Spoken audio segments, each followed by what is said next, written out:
ఇక హైకోర్టును ఆశ్రయించారు మాజీ మంత్రి అంబటి రాంబాబు. తనకు భద్రత తొలగింపు విషయంలో హైకోర్టులో పిటిషన్ దాఖలు చేశారు. 4+4 భద్రత తొలగించాలని సవాల్ చేస్తూ పిటిషన్ దాఖలు చేశారు.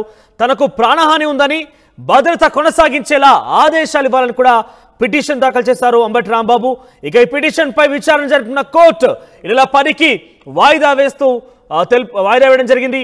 ఇక ఆలోగా పూర్తి వివరాలు తమకు ముందుంచాలంటూ కూడా ప్రభుత్వ తరపు న్యాయవాదికి ఆదేశించింది. భద్రత కొనసాగించాలని పల్నాడు ఎస్పీ డీజీపీకి విజ్ఞప్తి చేసినా కూడా పట్టించుకోవడం లేదంటూ ఈ పిటిషన్లో మెన్షన్ చేశారు.